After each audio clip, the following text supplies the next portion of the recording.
New Hope TV, your encounter with God. Hallelujah. I want to read from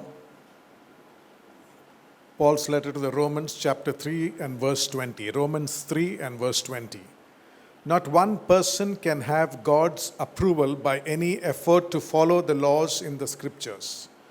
These laws show what sin is. Another version says, for in his sight, no one alive will be considered righteous. In his sight, no one alive will be considered righteous. The title for today's message is, Can God Still Love Me? Can God still love me? And I want to fast forward to the end and give you the answer. And the answer is absolutely. Can God still love me? I don't know what state you're in, what you've done. Can God still love me? And the answer is absolutely. You know, most people want to appear good before others. Right? None of us want to have a bad reputation. None of us want to appear bad. Most of us. So if I were to ask you to write your biography, how honest do you think you could be in your biography? You know, how honest do you think your biography would be? Most biographies that we've ever read, most autobiographies that we've ever read, you know, it glosses over many things. It smooths over many things. It skips many not so comfortable portions of people's life, you know, or maybe in one sentence they just, this also happened, and you move on to the next good story. It's like somebody has a huge crater on the face, but once the makeup artist comes, it's as smooth as a newborn baby. You know, that's what, you know, when we write our biography, when we write our story, that's what we do. Or people who are kindly to us, you know, that's what they do.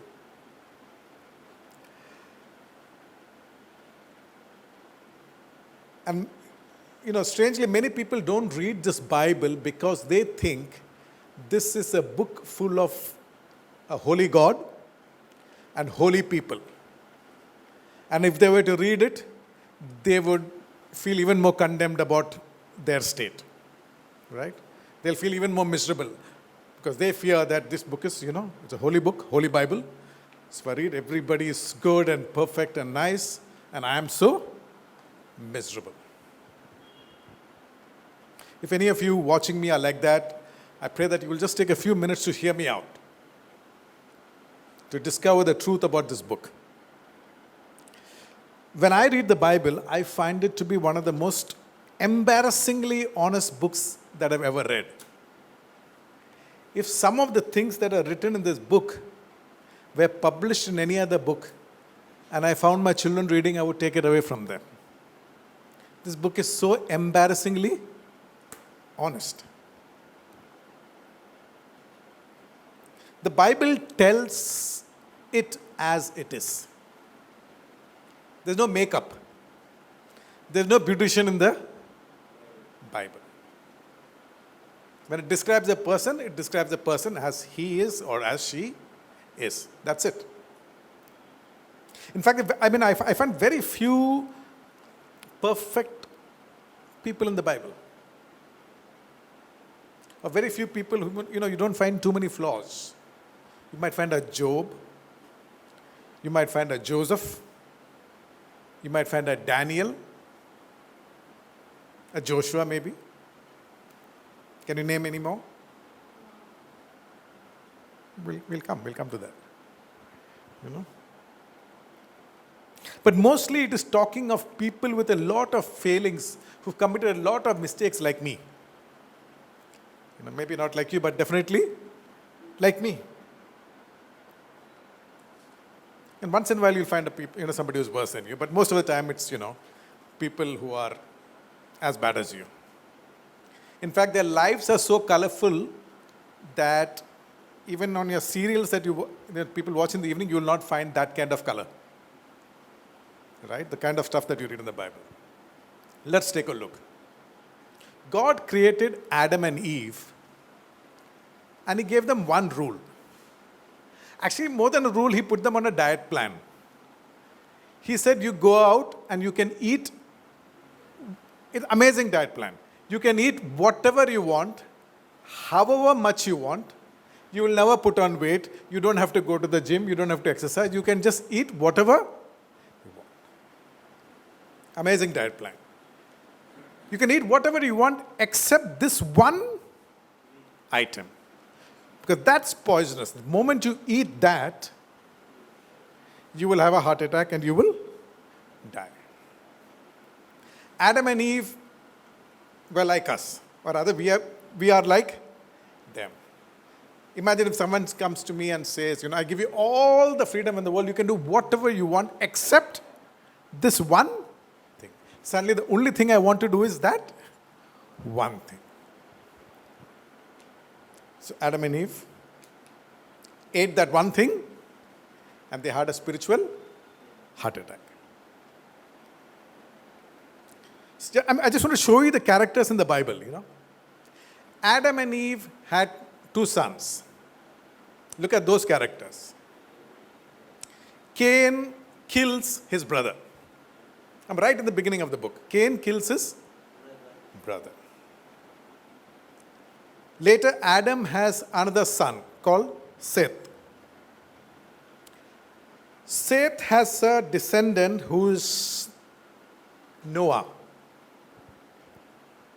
Noah gets so drunk that he throws away his shirt and his lungi and he lies naked. Then Noah wakes up and he curses his grandson, Canaan. This drunkard who curses his grandson is the most righteous man living in that time according to the Bible. A descendant of Noah's son Shem, we all know that name, Lot, right? How many fathers do you know who will give their daughters to strangers in the city, says, come sleep with my daughters? How many fathers do you know like that? Lot was such a father. Not only did Lot and his, Lot have a problem, in spite of strict medical advice, Lot's wife suddenly thinks that she may have spondylitis of the, cervical spondylitis, and she wants to turn her neck right when she is not supposed to turn. And she turns into a pillar of salt. This family has problems, serious problems. It gets worse. Lot's daughters, both the daughters, sleep with the father and they get pregnant. And Lot is the most righteous man in Sodom and Gomorrah. Abraham, I'll come to Abraham maybe later if you have time. His son Isaac. Isaac had 2 sons. He was partial to one and not so partial to the other. His wife had a different preference. She was partial to this one and not to the other. So finally, the younger son Jacob and the mother scheme on how to trick the father, rob the brother, take the passport, and fly. This is all characters in the Bible. Jacob takes a flight to Padan Aram. These days you're reading in the paper, right? If you employ your brother or sister, your nephew, you can lose your minister's position, right? You cannot employ, nepotism is not allowed. Those days they did not have that problem. There were no policies against nepotism. So Jacob applies for a job with his uncle, Laban. Interview goes up well, and you can expect that, of course, Jacob will get the job. They've agreed on the terms. Company car, company accommodation, salary. And Laban gives him his target. This is what you have to do. Jacob finds it difficult because now he used to do it. He was mama's boy. He was always in the kitchen. Suddenly he's got a outdoor job. Right? He was office job till now. Now he's got a outdoor job. And he struggles. Jacob struggles a lot in the beginning. But he is smart. So he makes a few mistakes, but he learns. And slowly, he starts meeting his shortfall in the target. Then he meets his target. Then he starts exceeding his target. 1 month, 2 months, 3 months, 4 months, 5 months. But no appreciation from the boss. So after 1 year, end of 12 months, time for performance appraisal, boss is not saying anything. So he says, boss, this is my numbers. I want to ask for a raise. Next morning, so Laban says, okay, I'll think over it. Tomorrow I'll let you know. Next morning, Jacob gets an email. I'm pleased to inform you that after reviewing your numbers, I've decided to raise. And now Jacob is excited, But when he reads the rest of the sentence, see, his face is full. I've decided to raise your targets. About the increase, the economy is doing very badly, so I cannot. In fact, I have to cut your salary by, say, 10%. This increasing of target and reducing of salary happens not once or twice, but 10 times.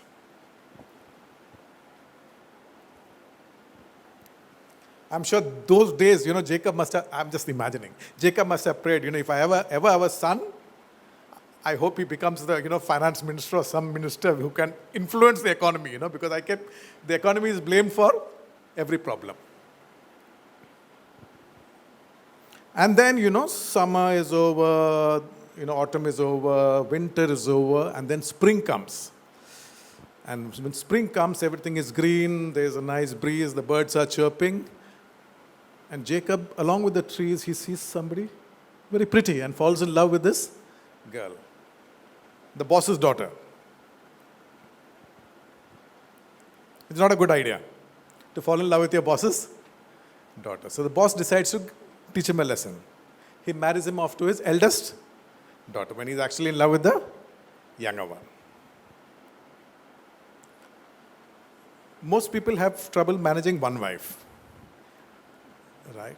Jacob has to manage 2.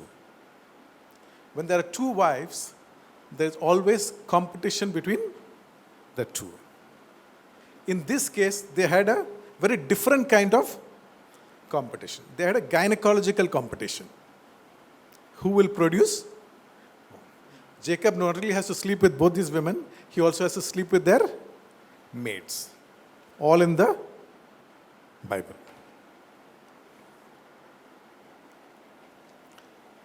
Later, Jacob has children, and he loves his son Joseph almost to the exclusion of the other children. And they can't stand it. They decide to kill him because it's just unfair the way the father treats them and the way the father treats this boy. But the last minute, there's a change of heart, and they say, okay, let's just sell him off. Brothers selling their own brother as a slave. Jacob's another son, Reuben, sleeps with his father's concubine.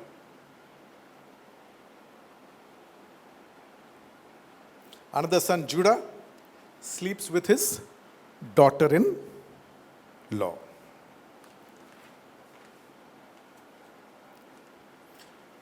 We thought we were messed up, but this is from the Bible. By the way, I'm still only on the 38th chapter of Genesis. There are still 12 chapters that go. And I'm still only in the first book. There are still a lot of books to go through. So if you think this Bible is full of perfect people, offering no hope for anybody who's not perfect, less than perfect, then you have not read the Bible. The Bible gives me hope because it is full of people like me. It's full of people like me, imperfect, people who make mistakes, people who fall. How many of you are glad that there is a story of the prodigal son in the Bible? Imagine that one story has blessed us how many times? That one story. And a God is a God of restoration from Genesis to Revelation. I'm not surprised that the Holy Spirit has chosen to record the failings. After all, He's God, He keeps a record of all the wrongdoings that people have done in the Bible. What I'm surprised is, why doesn't He just, wipe the slate clean and start with some fresh species? Right? It's so much more efficient. Instead of having to struggle with you and me. If I were God, I would have erased mankind long time ago and done something afresh. But do you know what God says? I will not erase mankind. I will erase your past and I will help you script a new future. God meant us to be His family.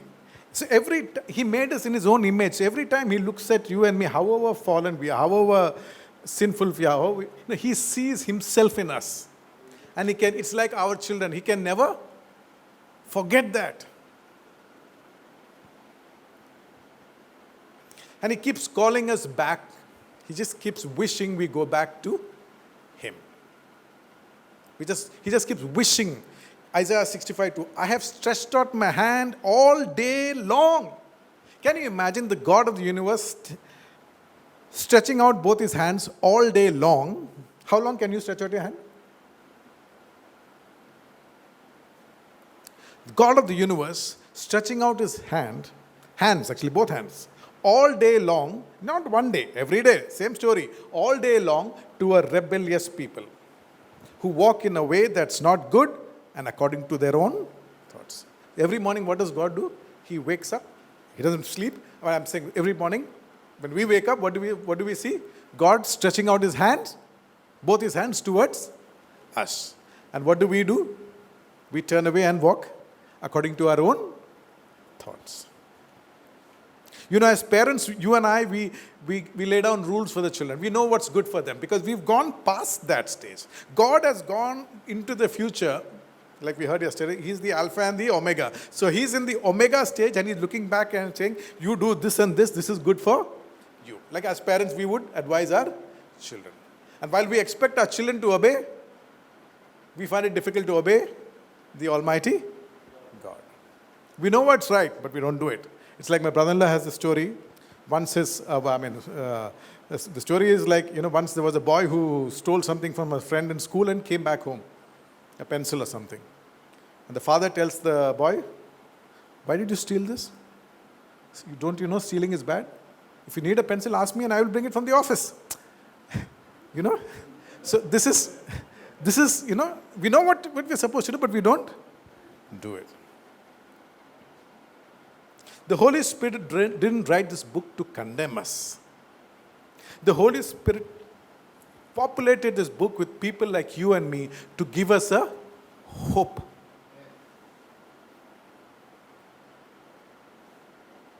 Not once did the prodigal son's father scold him. There was no word of remorse or, punishment or any of that. All God wants is for you and me to come back to our senses and return to Him. Luke 15:7. Jesus said this, I say to you that likewise there will be more joy in heaven over one sinner who repents than over 99 just persons who need no repentance. We know that scripture, that there is rejoicing in heaven, the angels are rejoicing. But you know what Zephaniah says? Zephaniah 3:17. The Lord your God in your midst, the mighty one will save. And then you know what he will do? He will rejoice over you with gladness. God will rejoice over me with gladness. He will quiet you with his love. He will rejoice over you with singing. When I come back to the Father is rejoicing over me. And not only is that, he's singing a new song. At last, my prodigal son has come back. We need to have a right picture of the Father and the Father's love. It's not God so loved. That is true. But God so loves even today. Most people picture God as some old, bearded, white person, past retirement age, who's got a lot of wrinkles on his head, who's frowning, who's got a cane in his hand like the principal in our school. That's the image that most people have about God. In fact, there used to be a statue in the school that I studied, which was exactly that. No cane in the hand, but really, the only relief was a halo around the head, But what do we read in Luke 15:20? When the son decided to return home, it says there, but when he was still a far way off, his father saw him and had compassion and ran and fell on his neck and kissed him. The father ran, fell on his neck and kissed him. When the boy just decided to turn back. If we repent, right? Many people repent, instead of turning 180, they turn 360. So you're back to square one. But God is saying turn 180. You're going that way, turn and come back the other way. God is waiting for you and me to come back to our senses and return to Him. He's waiting to rejoice over you. He's waiting to sing some new love songs over you.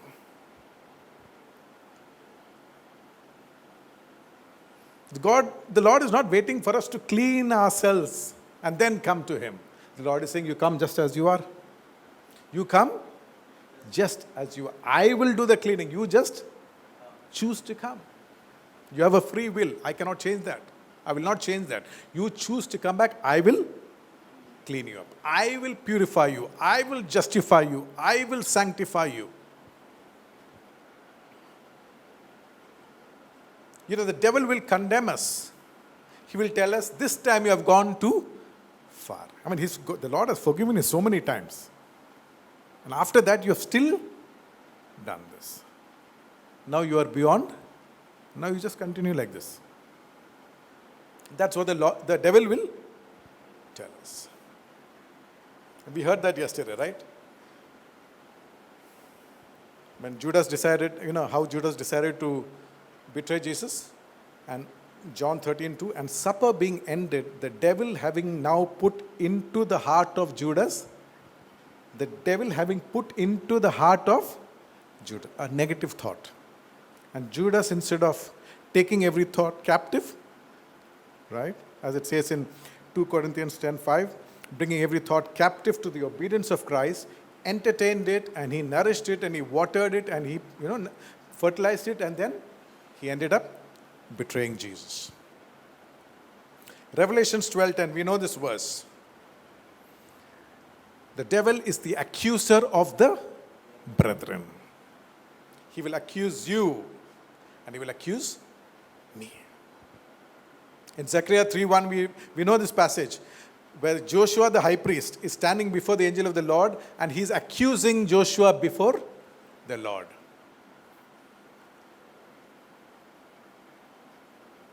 And then the Lord says to Satan, the Lord rebuke you, Satan. The Lord who has chosen Jerusalem rebuke you. Is this not a brand plucked from the fire? Joshua was destined for the fire for sure, but the Lord rescued him from the fire. There's not even a smell of smoke on him. And the Lord tells all the angels who are standing by to give him a new set of, it says the rich robes. It's not just one set of clean garment. the Lord told the people standing there to give him a set of rich clothes. This is how the Lord restores us. This is how the Father welcomed the prodigal son.